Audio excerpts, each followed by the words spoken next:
성도님들의 삶 가운데 충만하게 임하기를 부탁드립니다. 오늘 예배를 시작하면서 좀 불편한 상황들이 있으셨죠. 익숙했던 당연했던 화면이 나오지 않는, 그래서 찬양을 함께 우리가 힘껏 부르러야 하는데 그러지 못했던 상황이 우리가 오늘 경험을 했습니다.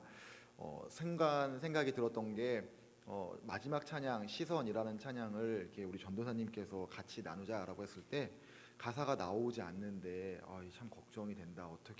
어떻게 우리가 이 찬양을 할 수 있을까 했더니 괜한 걱정을 했습니다. 우리 성도님들께서는 휴대폰을 딱 꺼내시더니 알아서 검색을 딱 하시고 딱 불렀습니다. 어쩜 제 마음을 그렇게 아시고.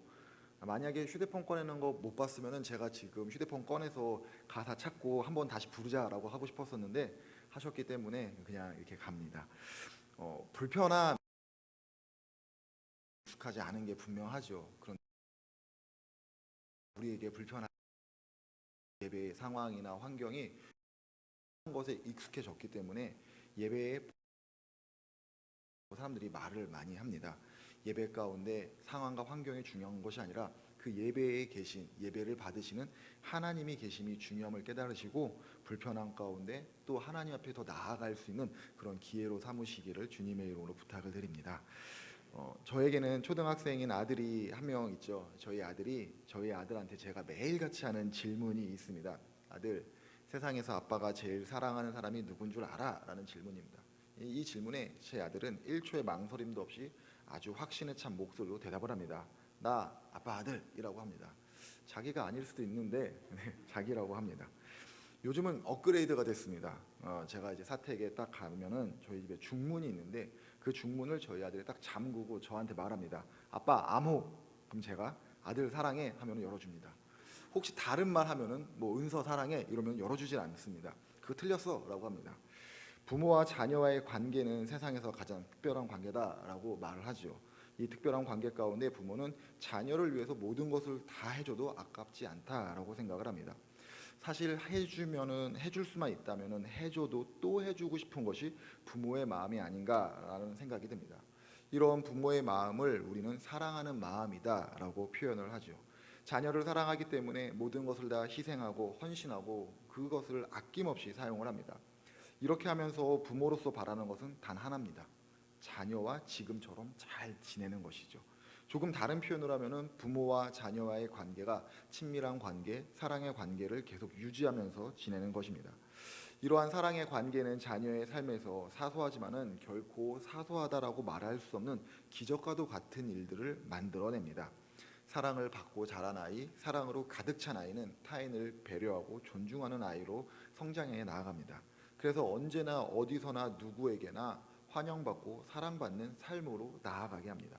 무엇보다도 사랑하는 사이가 되면은 부모나 아이가 스스로 내 자신이 사랑받고 있는 존재라는 그렇게 여기는 강한 자존감을 갖고 있어서 스스로의 삶을 복되다라고 여기게 됩니다.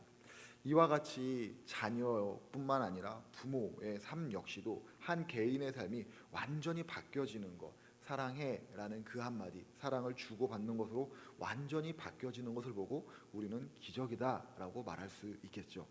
하나님 아버지의 마음이 이와 같습니다. 하나님께서는 사랑하는 하나님의 자녀들의 삶에 필요한 것을 채워 주셨습니다. 그리고 늘 사랑의 목소리로 세상에서 내가 가장 사랑하는 내 자녀야라고 이름을 부르십니다. 하나님과 깊은 사랑의 관계 가운데 살아가는 것을 하나님께서 원하고 있으십니다. 그러나 죄로 오염된 사람은 이 사랑의 아버지의 마음을 모릅니다. 사랑을 베풀어 주시고 모든 것을 공급해 주시는 하나님의 사랑을 의심합니다. 하나님을 믿기보다는 그래서 자신이 만든 자신의 하나님을 믿는 경우가 훨씬 더 많이 있습니다. 세상의 논리대로 하자면 하나님의 사랑을 받으면서 하나님의 사랑을 의심하는 사람을 하나님께서 포기하고 또 포기할 법도 한데 오히려 하나님께서는 오래 참으시면서 다시 돌아와라. 그러면 산다.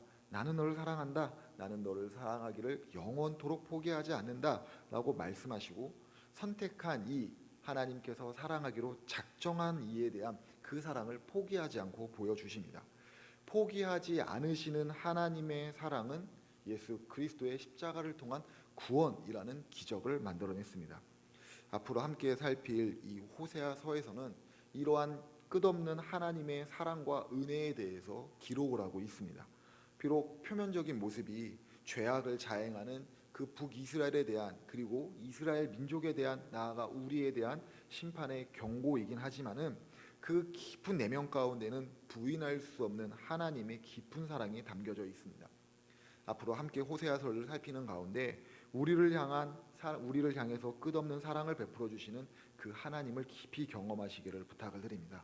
더불어 사랑 가운데 하나님과 더욱더 친밀한 관계를 쌓아가는 하나님께서 준비하신 예수 그리스도의 십자가의 구원의 그 기적을 충만히 누리시기를 부탁드립니다.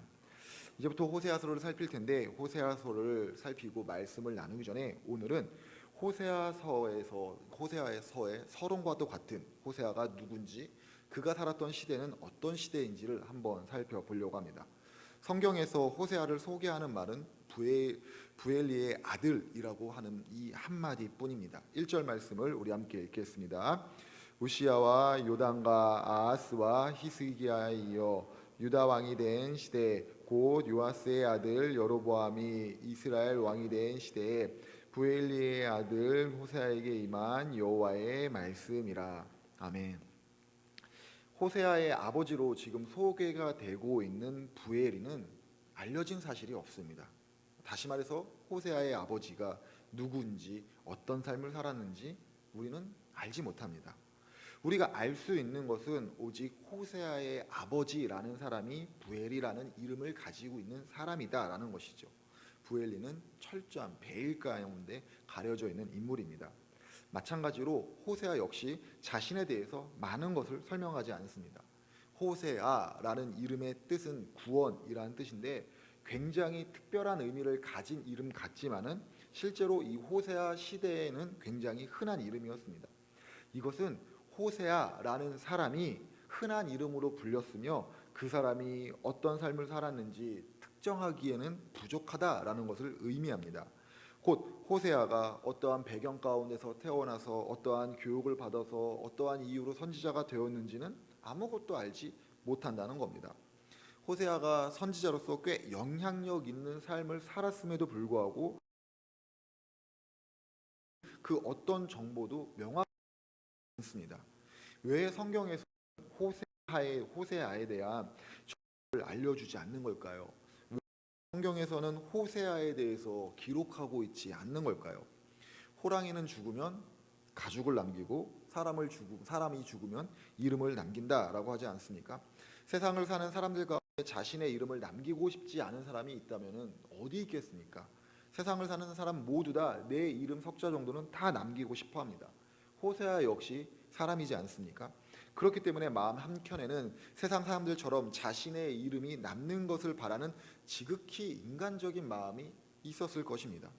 그러나 호세아는 자신에 대해서 자신이 실존했던 인물이다라는 그 이외에 그 무엇도 말하고 있지 않습니다.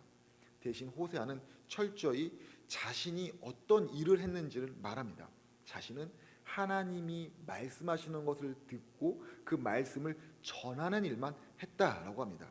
이것은 호세아가 자신이 아닌 하나님께만 집중하기를 원했다라는 것을 보여주고 있는 겁니다. 마치 세례 요한이 예수님은 흥하여야 되고 나는 쇠하여야 된다라고 고백했던 것처럼 호세아 역시 후대 사람들이 호세아서를 읽을 때 하나님께만 집중하기를 바라며 이렇게 쓰고 있는 것입니다. 사람이 창조된 목적이 있을 텐데 그 창조된 목적이 무엇일까요? 사람이 사람으로 존재하고 있는 그 이유가 무엇일까요? 소요리 문답 제1문답을 보면은 이렇게 말합니다. 사람은 하나님을 영화롭게 하고 그분을 영원히 즐거워하는 것이 목적이다라고 합니다. 사람의 존재의 목적은 하나님을 높이는 겁니다. 근데 지금 크리스찬들이라고 불리는 우리를 보십시오. 하나님의 이름이 높아지기를 원한다라고 하면서 그 이면에는 늘 자기 자신이 높아지기를 바라는 마음이 분명히 있습니다. 마이클 호튼이라고 하는 신학자가 쓴 그리스도 없는 기독교라는 책이 있는데 기독교에서 그리스도를 말하고 그리스도를 전한다라고 하지만 실제로는 그리스도가 아닌 내가 있다라고 하는 다소 과격한 주장을 책의 내용이 좀 충격인 것 같고 너무나도 비판적인 것 아니야라고 생각이 들기도 하지만은 책의 내용을 천천히 읽어가다 보면은 딱히 아니다라고 말할 것도 없습니다. 그만큼 크리스찬들이 그리고 교회가 하나님이 아니라 내 중심이 되었기 때문이죠. 하나님의 역사는 수많은 사람을 통해서 이루어집니다. 이 말은 내가 이루는 것이 아니라 하나님께서 이루어 가신다는 겁니다. 믿음의 사람은 이 사실을 분명히 알고 있습니다. 내가 아니라 하나님께서 하시고 내가 아니라 하나님께서 이루어 가신다는 것을 분명히 알고 하나님만 바라보고 하나님만 나타나기를 바랍니다. 내가 아닌 하나님만을 나타내기를 바라는 그 믿음이 오늘 이 밤에 우리에게 있기를 간절히 부탁을 드립니다. 하나님만 나타내기를 집중했던 호세아는 북이스라엘 여로보암 2세가 통치하던 때에 활동을 시작했습니다. 이때 남유다에는 히스기야가 왕으로 통치하고 있었습니다. 여로보암 2세가 통치하던 북이스라엘은 경제적으로 굉장히 큰 호황을 맞이하고 있었습니다. 표면적으로 보면은 그 나라에는 걱정이 없었습니다. 모두 다 인정할 만한, 모두 다 풍족할 만한 안정적인 시기를 보내고 있었습니다. 그러나 여로보암이 죽고 그의 아들 스가랴가 왕위에 올랐을 때 6개월 만에 그의 측근인 살롬에게 죽음을 당합니다. 살롬 역시 한 달 만에 무나헴이라고 하는 측근에게 죽음을 당합니다. 무나헴은 8년 동안 북이스라엘을 다스리게 되는데 굉장히 폭군으로서 폭력을 행하면서 북이스라엘을 통치합니다. 국외적으로는 아수르 왕 디글랏 빌라셋 3세가 세력을 점점점 키워가고 있었습니다. 무나헴이 죽고 그의 아들 부가히야랴가 왕이 되었지만 2년 만에 그의 군대 장관인 베가의 반란으로 그 왕위가 빼앗깁니다. 이런 혼란함의 반복이 계속되다가 주전 724년경에 끝내 북이스라엘은 아수르에게 멸망을 당합니다. 곧 호세아가 살았던 시대, 표면적으로는 다 괜찮아 보이지만은 실제적으로는 정치적으로 매우 혼란했던 시기다라고 하는 겁니다. 정치적인 혼란이 가지고 신앙의 혼란으로부터 시작이 되었습니다. 북이스라엘의 신앙이 흔들리게 했던 주된 원인은 바알 신앙입니다. 폭풍을 주관하며 풍요의 신으로 알려진 바알은 농경사회였던 이 시대에 굉장히 막강한 영향력을 가지고 있었습니다. 농경사회에서 기후를 움직일 수 있다는 것, 비를 주관할 수 있다는 것 굉장히 과학적이며 믿을 만한 대상이었습니다. 그렇기 때문에 바알은 그들에게 절대자이기도 했지만은 우상이기도 했지만은 동시에 과학이기도 했습니다. 이스라엘 백성들은 바알과 하나님을 동시에 섬기는 것에 대해서 그렇게 심각하게 생각하지 않았습니다. 위험스러운 이런 혼란이 있었지만은 이스라엘에게는 어찌되었든 보여지는 경제적인 호황이 있었습니다. 겉모습으로는 어찌됐든 괜찮았습니다. 문제는 이러한 호황을 모두 다 누린 것이 아니라 지도층들만 누렸다는 것이죠. 곧 정치적인 혼란, 신앙의 혼란으로 인했을 때 그것을 다 무시하고 있었던 그 소수의 사람들, 지도층들만이 이 모든 호황을 누리면서 모든 그 사람들을 다 눈 가리고 있었던 것입니다. 심각한 빈부 격차가 발생합니다. 호세아가 살던 시대, 결국에는 모든 것이 혼란스러웠던 시대, 하나님과 점점 멀어지는 그런 시대였습니다. 북이스라엘이 이렇게 혼란하게 되었던 그 이유, 앞서 말씀드렸던 것처럼 그들의 신앙이 흔들렸던 겁니다. 바알과 하나님을 같이 섬기는 것을 두려워하지 않았습니다. 이것은 하나님에 대한 무지를 보여줍니다. 경제적인 호황을 누리는 가운데 그들을 먹고 살리신, 그들을 인도하시는 하나님에 대해서 잊어버린 겁니다. 하나님을 잊은 결과가 혼란이라면은 우리의 삶 가운데 평안이 있다라는 것은 하나님을 알고 있다라는 증거가 아닐까요? 공허와 어둠 가운데 질서를 창 바로 여기에 있습니다.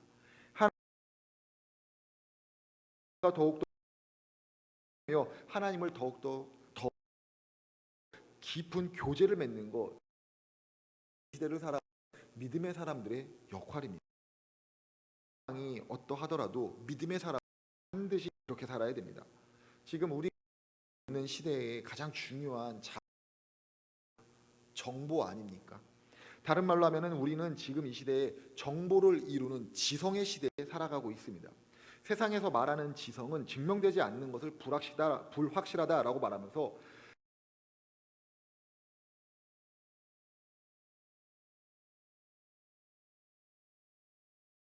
그래서 증명되지 않는 하나님을 믿는 것은 지성에 반하는 모습이다라고 말합니다. 지성이라면은 보이지 않는 하나님을 사람의 상상력으로 만들어진 존재다라고 말하면서 우리 기독교에서 신앙을 지키는 것, 하나님을 믿으면서 시대에 흔들리지 않으면서 믿음 가운데 살아가는 것을 무익하다라고 말하는 것입니다. 근데 이런 지성의 시대에 이와 반대적인 모습으로 하나님을 적극적으로 찾는 경우도 있습니다. 이때 하나님을 적극적으로 찾는 이유는 하나님과 친밀한 교제를 맺으면서 그 교제 가운데 믿음의 뿌리를 굳게 내리기 위해서가 아니라 자신의 이익만을 위해서 하나님을 적극 찾을 때가 많이 있다는 것이죠. 하나님을 자신의 이익만을 위해서 찾는 사람들, 그리고 하나님이 없다라고 하는 사람들, 과연 그 사람들 가운데 하나님의 나라는 어떤 의미가 있고, 또 하나님의 나라와 하나님의 영광, 그리고 자기 십자가를 지고 좁은 길을 걸어가며 예수님을 따르라 믿음으로 아멘하고 반응할 수 있는 말씀으로 들리겠습니까? 호세아 선지자가 그랬던 것처럼 하나님을 진실로 믿는 사람은 세상의 논리, 경제적인 논리에 연연하지 않습니다. 그것이 맞다 아니다라고 하는 쓸모없는 논쟁에 소모적으로 참가하지 않습니다. 대신 믿음의 사람은 자신이 믿고 있는 하나님을 믿음으로 바라보고 하나님이 원하시는 길을 걸으며 그 길 가운데서 하나님께서 허락하신 평강을 맛보며 살아갑니다. 그 길을 걸어가며 하나님께 영광 돌리는 삶을 살아갑니다. 하나님을 떠나는 영적인 어두움이 있는 이 시대 가운데 호세아와 같이 하나님만을 나타내고 하나님만을 바라보고 하나님께서 주시는 그 평강 가운데 머무는 믿음의 성도님들 되시기를 다시 한번 부탁을 드립니다. 호세아는 분열 왕국 시대의 북이스라엘 가운데 살고 있었죠. 이런 호세아에게 어느 날 하나님의 말씀이 임합니다. 하나님께서 호세아에게 하신 말씀 2절 3절 말씀인데요. 우리 함께 한번 읽어보도록 하겠습니다. 여호와께서 처음 호세아에게 말씀하실 때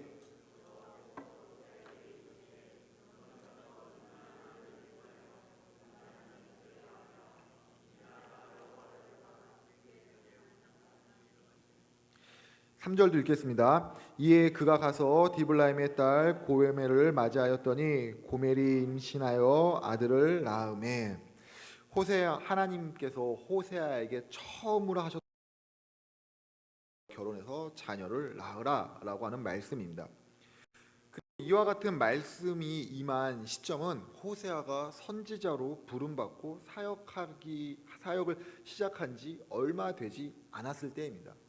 조금 더 쉬운 표현으로 드리면은 목사 안수 받고 얼마 되지 않은 그때에 어느 날 갑자기 하나님께서 너는 저 음란한 여인을 너의 아내로 맞이하여서 그리고 아이를 낳아라라고 말씀하시는 겁니다. 호세아의 입장에서 한번 생각해 볼까요?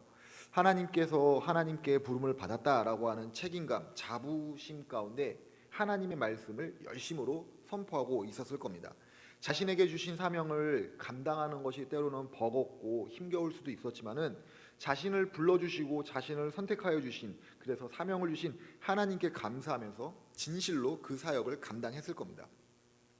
이런 호세아의 삶을 두고 어떤 주석에서는 그가 사람들한테 인정받을 만한 시기였다라고 합니다. 하나님의 말씀이 임했을 그때 하나님께서 주신 그 사명을 간직하고 그 사명을 열심으로 감당하는 그때가 사람들로부터 막 인정을 받기 시작했던 그때라는 겁니다. 가만히 내버려 두면은 그 호세아의 영향력이 점점점 더 커질 수 있는 그때입니다. 그런데 호세아에게 하나님께서 갑자기 음란한 여인을 맞이하여 결혼하라라고 말씀하십니다. 그것도 모자라서 그녀를 통해서 자녀를 낳으라라고 말씀하십니다. 호세아는 이 하나님의 말씀에 순종하여서 고멜을 아내로 맞이하여서 자녀들을 낳습니다. 호세아의 입장에서 순종하기는 했지만은 충격적인 일이 아니지 않습니다. 하나님의 말씀을 전하는 선지자가 하루아침에 음란한 여자를 만났다는 것, 그리고 그녀와 관계를 하고 그리고 그녀를 통해서 자녀를 낳았다는 것, 그의 사역에 도움이 되지 않을 것이라는 것을 불보듯이 알 수 있습니다. 더욱이 호세아의 사역에 문제가 있었던 것이 아닙니다. 문제가 없었습니다. 그냥 잘 감당하고 있었습니다. 그럼에도 불구하고 하나님께서는 어느 날 갑자기 확실하게 이와 같은 일, 음란한 여인을 선택하고 그 여인과 결혼해서 자녀를 낳으라라고 호세아에게 첫 번째로 말씀을 하나님께서는 호세아에게 이렇게 힘든 일을 하시고 있는 것일까요? 본문에서 밝히고 있는 것처럼 북이스라엘의 영적인 상태를 알려주시기 위함입니다. 이 부분에서 우리는 그럼 또 하나의 질문이 생기게 됩니다. 하나님께서 지금 북이스라엘이 마주하고 있는 영적인 상태, 그들이 영적으로 타락했고 하나님을 점점 멀리하고 있는 그 혼란의 시기를 살아가고 있다라는 그 사실을 알려주실 수 있는 방법이 꼭 이 방법뿐이 없는가라는 그런 질문입니다. 꼭 호세아가 음란한 여인과 결혼해서 아들을 낳는 것만이 지금 북이스라엘이 처한 그 영적인 어둠을 말하는 그 방법인가? 영적인 어둠을 알리켜 주기 위해서 꼭 이 방법밖에 없었는가라는 생각을 하게 됩니다.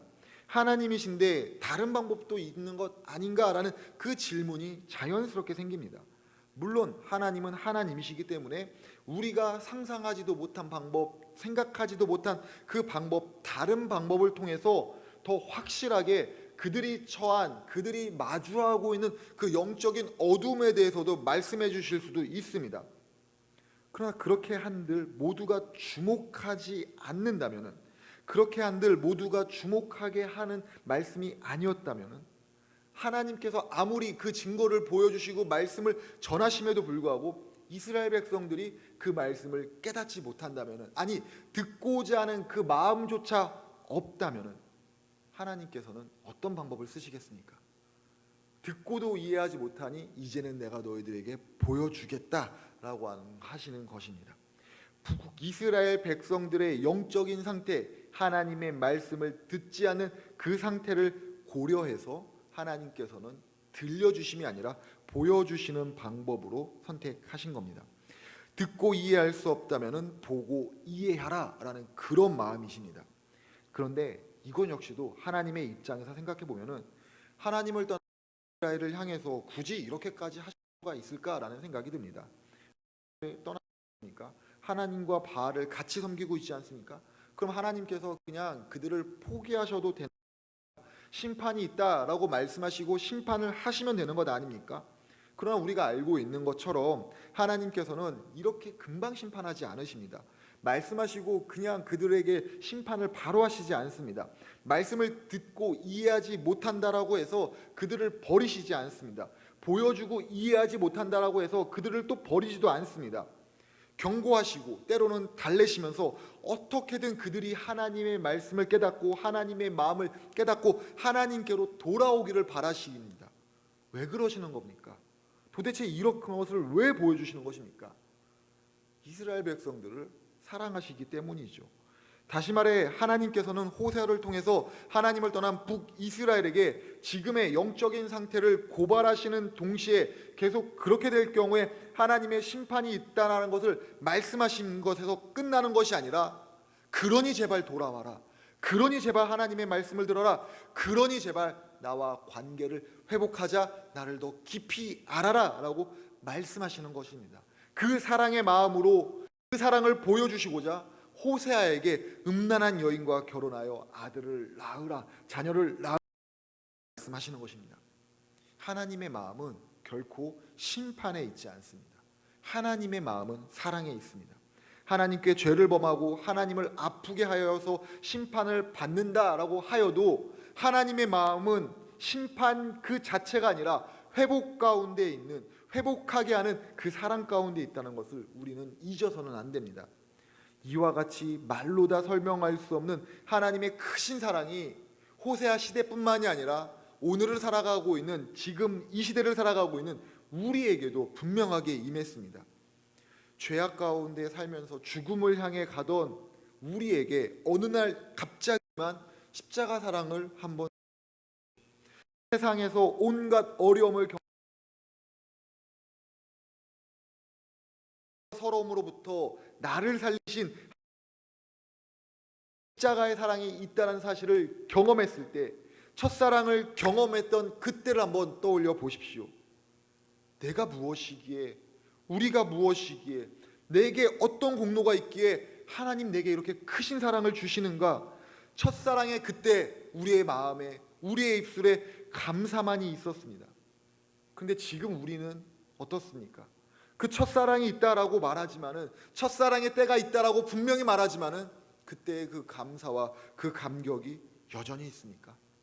없다면은 그 감사와 감격이 어디로 간 것입니까? 그 첫사랑을 주시는 하나님이 변하신 겁니까? 아니면 우리가 변한 겁니까? 그럼에도 불구하고 하나님은 우리를 포기하지 않으십니다. 만약 하나님께서 우리를 포기하셨다면 오래 참아주시는 대신에, 크신 사랑을 보여주시는 대신에 심판하셨다면 지금의 우리가 이 자리에서 하나님께 예배를 드릴 수 있었을까요?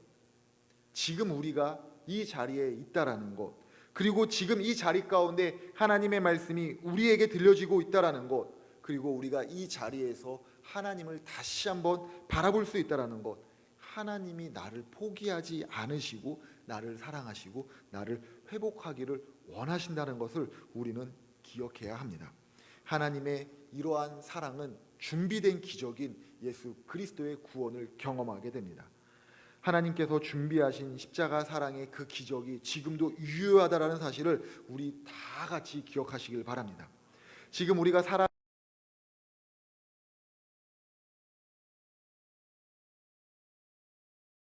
보이지 않는 정치적인 싸움들이 날마다 이어지고 있습니다. 남북 관계는 계속 불안합니다. 기후 위기 가운데 살아가고 있습니다. 글로벌 경제 위기 가운데, 전쟁 가운데 우리는 살아가고 있습니다. 날로 끔찍해지는 수많은 범죄들 가운데 노출되어 있는 그 삶의 그 현실 가운데 우리는 살아가고 있습니다.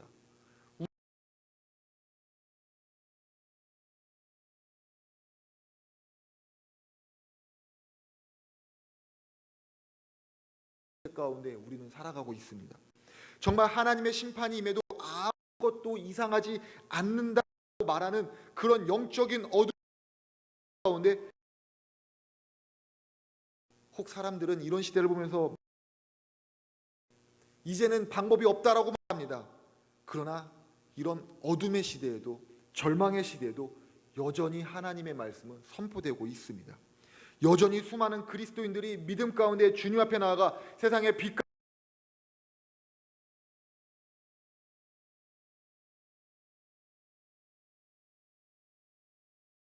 세우겠다라고 오늘도 살아가고 있습니다. 그 눈물로 하나님 앞에 기도하며 주님이 나라를 살려 주시옵소서, 주님 우리를 살려 주시옵소서, 주님 우리에게 은혜를 더하여 주옵소서라고 기도하고 있습니다. 무엇보다도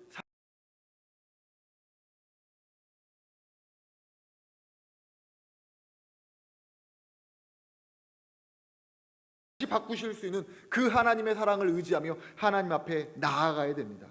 하나님이 우리를 포기하지 않으셨기 때문에 우리가 포기하면 안 됩니다. 아직 우리에게 기회가 있다라는 사실을 기억하며 하나님의 그 기회를 붙잡아야 됩니다. 하나님께서 우리에게 주시는 그 기회 분명히 있습니다. 그러나 생각보다는 길지 않을 것입니다. 그렇게 지금 우리는 하나님을 더욱더 붙잡아야 됩니다. 하나님의 은혜를 더욱더 의지해야 됩니다. 절망이 깊어지고 희망이 전혀 보이지 않는 이때에 소망은 세상이 아닌 하나님께 있음을 깨달으시고 포기하지 않으시는 그 하나님의 사랑을 지금 붙들고 하나님 앞에 다 나아가는 우리 모두가 되기를 진심으로 부탁을 드립니다. 암담한 시대에 빛 대신 주님은 바라보시고 그 하나님께 집중하여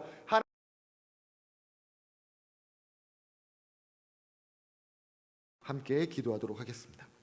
하나님 아버지 감사합니다. 우리의 삶 가운데 어두움이 있고 우리의 삶 가운데 숱한 죄악이 있지만은 그 가운데 깨닫게 하시고 십자가의 길로 바꾸어 주시는 생명의 은혜가 있음을 아버지 하나님 감사드립니다. 하나님 우리를 포기하지 않은 하나님의 그 크신 사랑을 발견하여 하나님 앞에 온전히 나아가게 하여 주시고 하나님을 의지하고 살아가는 우리의 삶을 통하여 하나님 한 분만이 영광 받으실 수 있도록 우리를 사용하여 주시옵소서.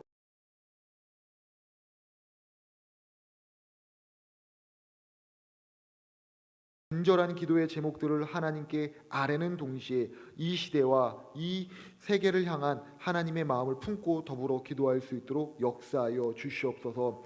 여러 가지 걱정되는 일들 가운데, 혼란스러운 일들 가운데 주님의 끝없는 사랑을 바라보며 주님 나아가는 우리 모두가 되게 하여 끝이 없음을 깨닫게 하여 주심을 감님의 이름으로 기도합니다.